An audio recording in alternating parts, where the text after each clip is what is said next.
오늘 말씀은 드디어 이제 오순절 날 성령께서 제자들에게 강림하셨던 이 놀라운 사건을 우리에게 소개하고 있습니다. 이것은 그 인간을 구원하기 위해 이 땅에 오신 예수님이 죽음과 부활 그리고 승천이 결과로 이루어진 그런 사건입니다. 2000년 전에 십자가에서 돌아가신 예수님이 죽음이 나와 무슨 관계가 있는가? 그것을 체험할 수 있는 것이 바로 이 성령님이 역사하심이십니다. 그러므로 그리스도인에게 성령이 오신 이 사건은 예수님이 오셔서 이루신 구원과 똑같이 중요한 하나님의 사건이고 은혜의 사건인 겁니다. 그런데 이 오순절 성령이 임하신 곳은 화려한 그런 왕궁이나 유명한 곳이 아니라 가난하고 무식한 사람들, 그러나 예수를 믿고 함께 기도했던 사람들이 있는 곳이었습니다. 1절을 보면 오순절이 되어서 그들은 모두 한 곳에 모여 있었다. 여기서 오순절은 그 헬라어로 펜테코스테 또는 펜테코스토스라고 하는데 그 6월절 절기 둘째 날부터 시작해서 50일째 되는 날이라고 해서 오순절이라고 부릅니다. 그래서 예수님께서 6월절 이틀째 되는 날에 부활하신 다음 40일 동안 이 세상에 머물면서 또 40일 후에 승천하셨습니다. 그래서 이 성령 강림 사건은 예수님께서 승천하시고 거의 열흘 좀 지났을 때 일어난 사건임을 우리는 알 수가 있습니다. 여러분, 구원받은 사람은 신앙생활 속에서 반드시 성령의 체험을 하면서 살아야 됩니다.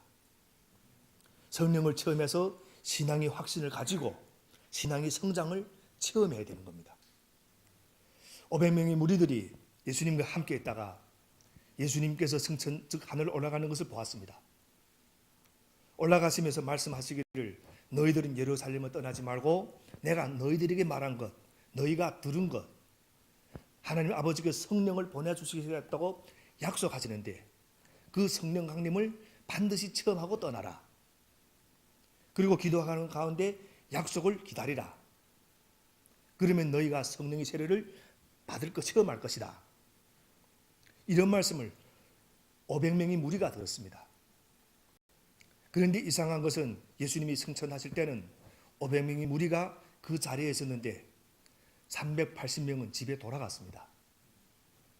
여러 가지 원인이 있을 수 있을 겁니다. 아마 거의 대부분은 합리적이고 상식적인 그런 원인이었을 겁니다. 돌볼 사람이 있거나 가축을 돌봐야 되고, 그래서 인간적인 관점에서 보면 나무랄 것이 없는 그런 원인이었을 겁니다. 그러나 원인이 어떠하든지 떠나지 말고 기다리려 했는데 그들은 안 기다렸던 겁니다. 그리고 120명만 마가의 다락방에 와서 기다렸습니다. 한 마음으로 기도하면서 성령님이 나타나실 것을 기다렸던 겁니다. 그리고 그들은 성령님이 나타나실 것을 아무것도 안 하고 기다리지 않았습니다. 할 일들을 하면서 기다렸다.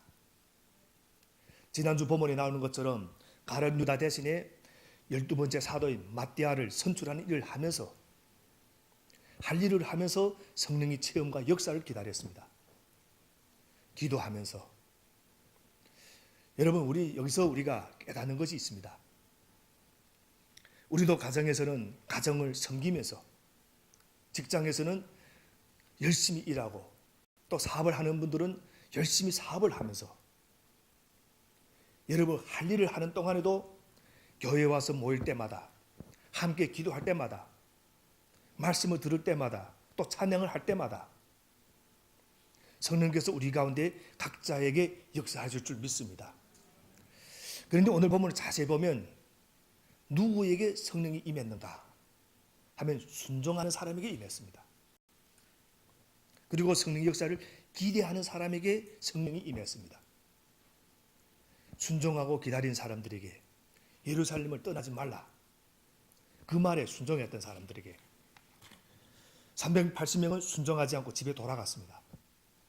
그리고 120명이 함께 모여서 기도한 사람들이 성령을 체험했는데 그 기도한다는 것이 무엇을 기도했는가?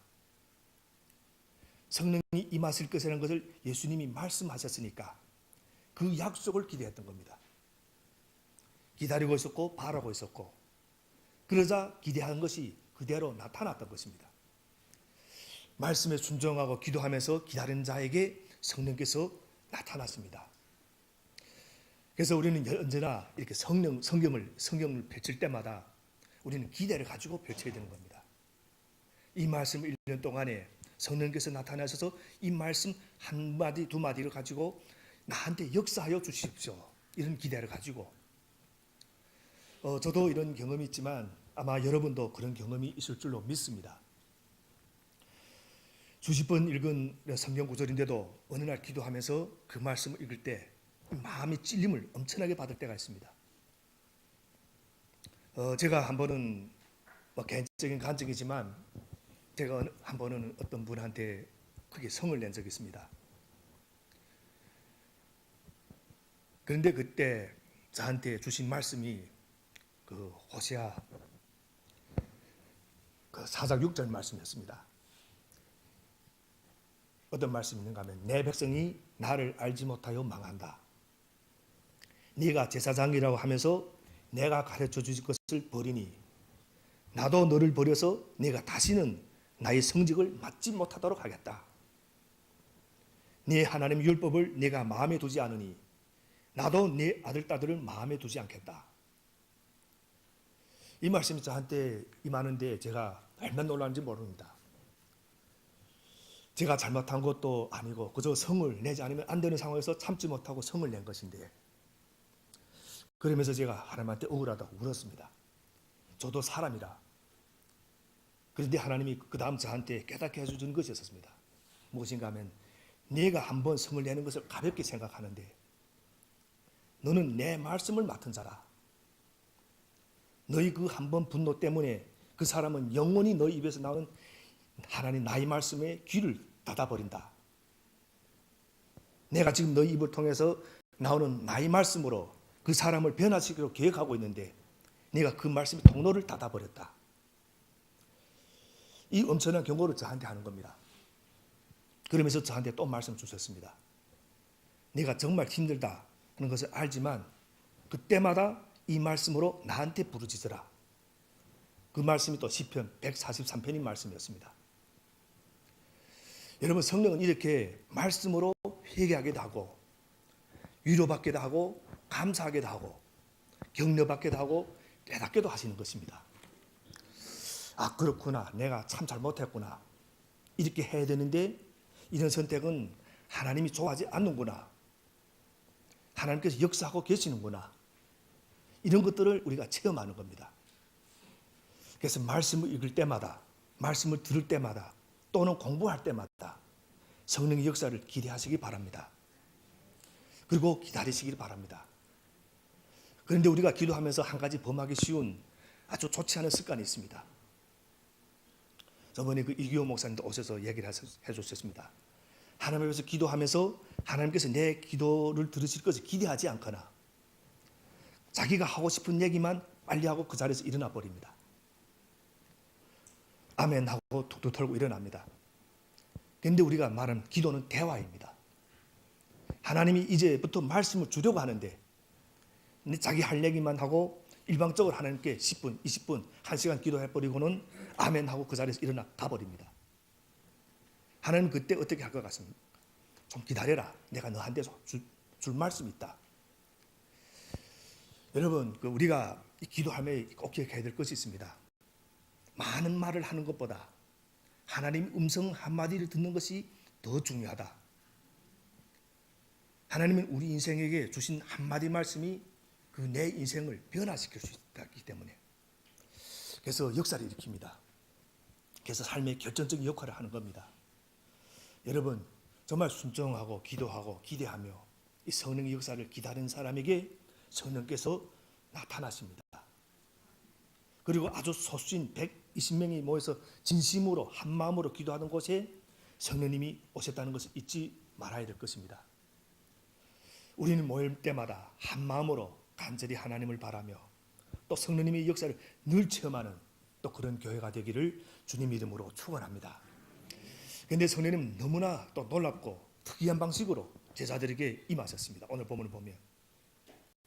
그래서 한 곳에 모여서 한 마음으로 기도하던 사람들한테 예수님이 약속하신 바로 그 성령이 오셨다, 이 사실을 확실히 알게 해주시겠던 겁니다. 2절부터 3절을 우리 함께 읽어보겠습니다. 2절부터 3절입니다. 그때 갑자기 하늘에서 세찬 바람이 부는 듯한 소리가 나더니 그들이 앉아있는 온 집안을 가득 채웠다. 그리고 불길이 솟아오를 때 혓바닥처럼 갈라지는 것 같은 해들이 그들에게서 나타나더니 그 사람 위에 내려앉았다. 원래 성령님은 눈에 보이지 않는 분이십니다. 그래서 성령님이 우리에게 임하셔도 우리는 볼 수 없는 것이 당연합니다. 단지 우리에게 나타나는 이 성령 충만한 그런 현상을 통해서 성령님이 임하셨구나 하는 것을 알 수 있을 뿐입니다. 그런데 이 오순절에 성령님이 오실 때는 귀로 들을 수 있었고 눈으로 볼 수 있는 모습으로 오셨다. 물론 이후로도 계속해서 성령님이 이런 식으로 오신 것은 아닙니다.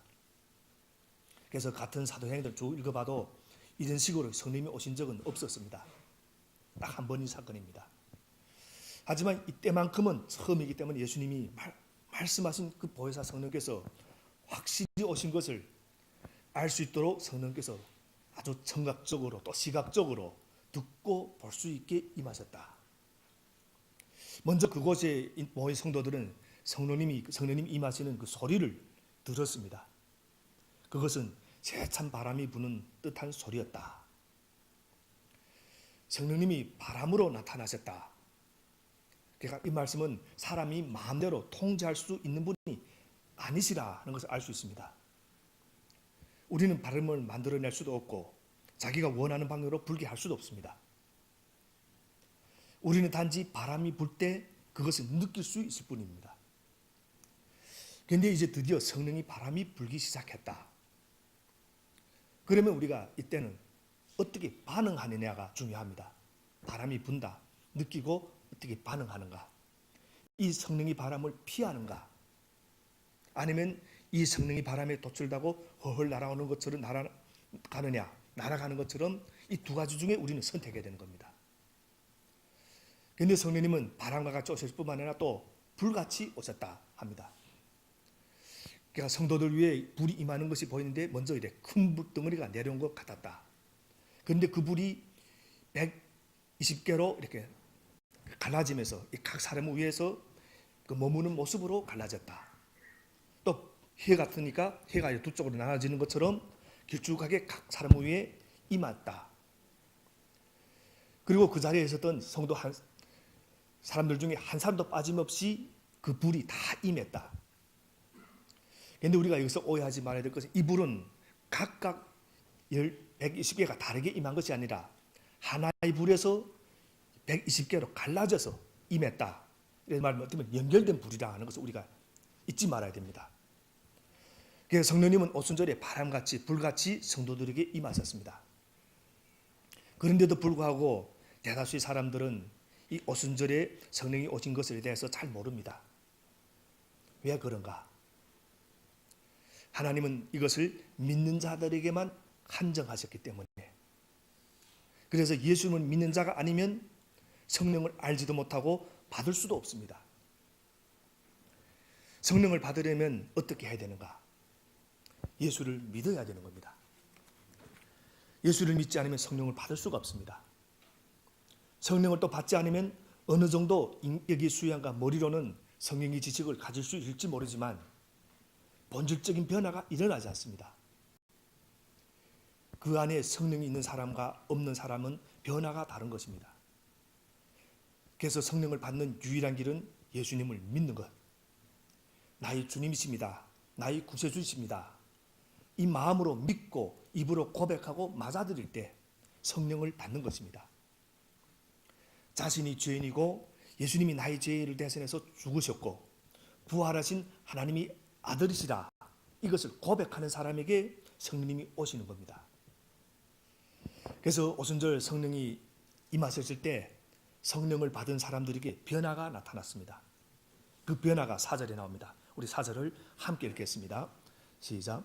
그들은 모두 성령으로 충만하게 되어서 성령이 시키는 대로 각각 방언으로 말하기 시작하였다. 여기서 성령이 임하셨을 때 성령 받은 사람들에게 나타난 현상을 살펴볼 수 있습니다. 4절 전반부를 보면 모두 성령으로 충만하게 되어서 이 말씀 했는데, 이 말씀은 첫 번째 현상으로 성령의 충만함을 받았다. 그럼 성령 충만은 무슨 뜻인가? 성령의 충만함, 성령의 지배를 받으며 성령이 이끄시는 대로 살게 된다 하는 말씀입니다. 그러니까 성령 충만의 이 표현은 성령을 많이 받았다 그런 것이 아닙니다. 여러분, 성령은 많이 받고 조금 받을 수가 없습니다. 성령이 인격적인 존재이기 때문에. 그래서 우리 인간도 만나서 인사를 나눌 때면 그 사람과 인사를 하는 거지, 그 사람이 손과 인사를 하고 그 사람이 발과 인사를 하지 않습니다. 그 사람과 인사를 하는 겁니다. 그래서 인격적인 존재들은 우리들이 예수 그리스도를 믿는 순간에 성령은 우리 마음속에 임하시는 겁니다. 그래서 내가 성령을 조금만 갖고 있는 것이 아니라 성령은 한 분이기 때문에 우리에게는 두 가지밖에 없는 겁니다. 두 가지 선택이 있습니다. 성령이 계시든가 안 계시든가, 둘 중에 하나뿐입니다. 그래서 예수님을 믿으면 우리 안에 이미 성령님께서 오신 겁니다. 그래서 내가 성령 충만은 내가 성령을 더 많이 가지는 것이 아니라 성령님이 순종하는 나를 더 많이 가지는 겁니다. 순종하는 나를 더 많이 가지는 것.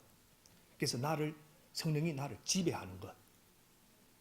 그래서 전에는 예배 시간에만 성령을 의식했는데 말할 때, 행동할 때, 생각할 때, 무언가 느낄 때, 내가 사람과 만날 때, 일할 때, 공부할 때 성령께서 나를 주관하시는 겁니다. 그래서 사람을 만날 때도 성령께서 역사하셔서 나와 그 사람 사이에서 역사하는 것을 우리가 체험하는 겁니다. 이렇게 성령이 내 인생 전체를 주관하는 것이 성령 충만입니다.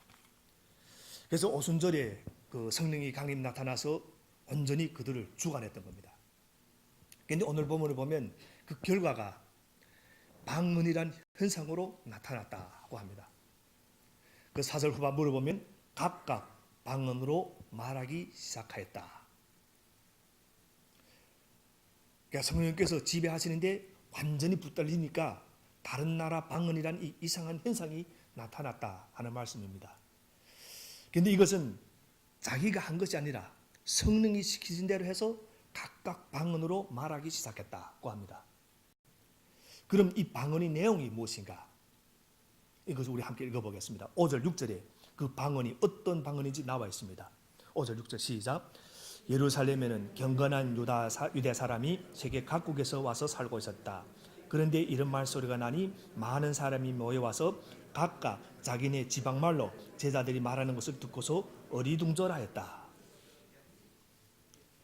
그래서 그 아래에 나오는 말을 쭉 보면 전 세계 16개 이상의 나라 사람들이 오순절에 예루살렘에 모여들었습니다. 그 가운데는 유대교의 개종한 사람도 포함해서.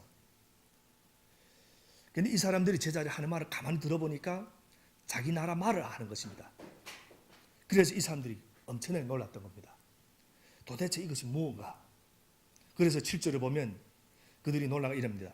그들은 놀라 신기하게 여기면서 말하였다.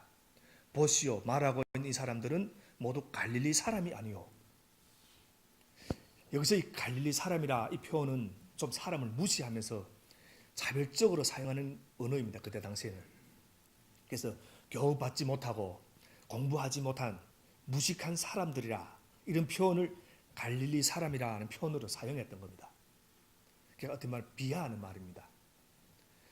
갈릴리 사람들이, 무식한 사람들이, 공부도 하지 않은 사람들이, 배우지도 못한 사람들이 어떻게 이 많은 나라 사람에서 말을 하느냐. 그래서 놀라고 신기하게 여겼던 겁니다. 이 사람들은 모두 갈릴리 사람이 아니고. 11절을 우리 함께 읽어보겠습니다. 오늘 본문 11절입니다. 11절. 유대 사람과 유대교에 개종한 사람과 크레타 사람과 아라비아 사람인데 우리는 저들이 하나님이 큰 일들을 방언으로 말하는 것을 듣고 있어. 여기 보면 재미있는 것 두 가지가 있습니다. 첫째는 언어를 알아들었다. 둘째는 그 내용을 알아들었다. 무슨 말을 하고 있는지 자기 나라 말로 알아들었습니다. 그 방언의 내용이 무엇인가 하면 11절 후반부에 있습니다. 우리는 저들이 하나님이 큰 일들을 방언으로 말하는 것을 듣고 있어. 여기서 하나님이 큰 일들, 다른 뜻으로 말하면 하나님이 놀라운 역사입니다. 그래서 이 사람들이 배우지도 않은 나라의 언어로 방언을 하는데 그 하나님이 놀란 역사에 대해서 말하는 것을 우리는 듣고 있어 하는 말씀입니다. 그래서 성경에 나오는 이 하나님의 역사하면 우리는 네 가지로 정도를 말할 수 있습니다. 첫째는 창조입니다. 하나님의 역사하면 창조의 세계를 보고 하나님이 놀란 역사라고 합니다. 성경에서는 여러 곳에서 하나님이 위대한 세계를 창조하셨고 또 우주 만물을 창조하셨다고 말합니다. 성령이 충만하면 무엇을 말하는가? 우리가 보통 하나님이 위대하심을 말합니다. 또 성령이 충만하면 하나님에 대해서 말합니다. 그래서 하나님의 역사. 또 성령이 충만하면 어떤 일이 일어나는가? 성령이 충만하면 하나님이 크게 보이고 하나님의 창조가 보이기 시작합니다. 그래서 성령이 충만하면 그 산에 있는 산에서 지는 해를 보고도 참 아름다워라 주님이 세계는, 이런 찬양들이 저절로 나오는 겁니다. 왜냐하면 영적인 눈이 생겼고 하나님에 대한 인식이 생겼고 영적인 세계가 결국 성령을 통해서 열리기 때문에, 또 성령을 통해서 하나님의 위대하심을 보고 말할 수 있게 해주시는 것이 누군가? 성령님이 역사인 것입니다. 두 번째는 이 보존의 역사입니다. 하나님의 역사라면 유지하는 것. 그러니까 하나님은 창조하신 것을 그대로 놔두는 것이 아니라 그 창조의 세계가 지속적으로 보존되면서 유지하도록 합니다. 그래서 우리 바다에서 수증기가 올라갑니다. 그리고 그것이 구름이 되고 돌아다닙니다. 그러다가 그게 또 비가 내려주면 그것이 다시 샘물이 되고 또 강이 되고 바다가 되는 겁니다. 그 때문에 많은 또 생물들이 솟아나고 생명이 또 나타나기도 합니다. 그래서 우리는 또 이런 찬양도 합니다. 주 하나님 지으신 모든 세계 내 마음속에 그려볼 때, 이런 찬양도 다 이렇게 나오는 겁니다. 우리는 자연의 세계를 보면서 하나님이 위대하심과 존귀하심과 하나님의 지혜를 보고 또 하나님이 얘기를 하는 것이 성령 충만한 경험자들의 그 삶인 겁니다. 그래서 우리가 모임할 때 우리가 자신 한번 점검해 보면 압니다. 모임에서 내가 하나님이 말을 하고 있는가? 그렇지 않으면 이 세상 속에 말을 하는가? 그걸 보면 인접한 점검이 됩니다. 그래서 자연의 세계를 보면서 성령의 감화와 감동을 통하여 신기한 하나님의 역사를 보면서 충만한 그런 기쁨이 우리 모두에게 있게 되기를 축원합니다. 셋째는 섭리입니다. 섭리. 그러니까 하나님의 역사는 섭리가 있습니다. 하나님께서 다스려 주시고 인도해 주시고 주관하여 주시는 것. 어떤 때는 우리가 이식을 못해도 우리가 모르는 사이에서 하나님께서 역사를 주관하시고 또 인류를 주관하시고 또 우리 가정과 또 우리 자녀와 여러분의 직장과 또 사업체를 움직이는 것입니다. 하나님의 큰 손이 우리 삶 속에서 역사하는 것을 볼 수 있는 눈, 그리고 그것을 보고 경험하고 하나님의 역사인 줄 알고 하나님을 찬양하는 것이 또 성령 충만한 사람의 모습입니다. 그래서 여러분의 삶에 역사하시는 하나님의 섭리, 그것을 볼 수 있는 축복이 또 여러분에게 임하기를 바랍니다. 넷째는 기적입니다. 기적은 무엇인가? 기적은 죽은 자가 살아나는 것만 기적이 아니라 여러분의 삶 속에 여러분의 능력을 초월하는 어떤 역사들을 하나님께서 이루실 때 그것이 기적인 겁니다. 왜냐하면 우리는 한계가 있는 존재이고 유한한 존재입니다. 건강에 한계가 있고 생각에 한계가 있고 교육에 한계가 있고 능력에 한계가 있습니다. 우리 사랑에도 한계가 있고 인내에도 한계가 있습니다. 그러나 한계가 있는 인간이 성령께서 역사하시고 하나님께서 역사하셔서 우리들이 그 한계가 있는 삶을 초월해서 자신의 능력 이상이 나타나는 이것이 기적인 겁니다. 그래서 어떤 때는 예배를 통해서 이 기적이 나타납니다. 여러분 그저 이렇게 예배 앉아서 그저 이렇게 말씀 듣고 이런 것이 아닙니다.